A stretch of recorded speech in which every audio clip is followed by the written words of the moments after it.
Le chlorure de vinyle monomère, c'est un nom un peu barbare pour quelque chose que l'on côtoie régulièrement. C'est le principe de base des canalisations en PVC. C'est le constituant de base. Et c'est quelque chose qui rentre dans la fabrication de toutes ces canalisations. On retrouve ce produit dans l'eau potable dans certaines conditions.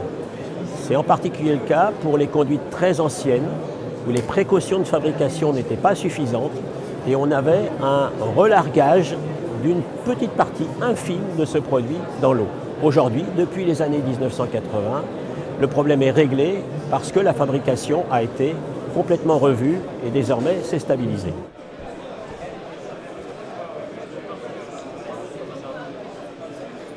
Les inquiétudes sanitaires qu'on peut avoir, eh bien on se les est posées il y a une petite dizaine d'années quand le problème a émergé.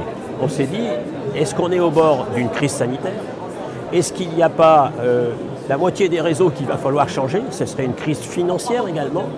Donc c'est quelque chose qu'on a vraiment abordé il y a une dizaine d'années. Les régions qui sont les plus concernées, c'est avant tout les régions où on a posé énormément de canalisations en PVC. C'est donc plus l'ouest de la France et le sud-ouest, contrairement à l'est, où il y a eu beaucoup de conduites en fonte par exemple.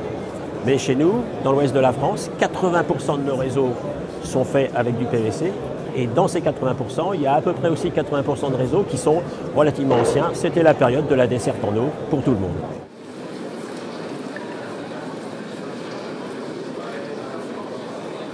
Les résultats, ils sont clairs sur plusieurs points. D'abord, en termes d'étendue du risque, on a vu dans les départements comme la Vendée ou la Loire-Atlantique, où ils ont été très loin, où ils ont traité la quasi-totalité de leur réseau, qu'en pratique, ils ont dû changer environ 1% de leur canalisation. Donc heureusement, il n'y a pas une grande étendue géographique ni en linéaire, et financièrement, c'est à la portée des collectivités de changer, de remplacer ces conduites.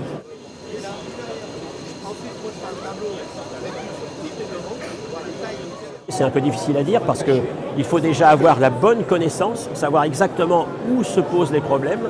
Donc il faut encore quelques années.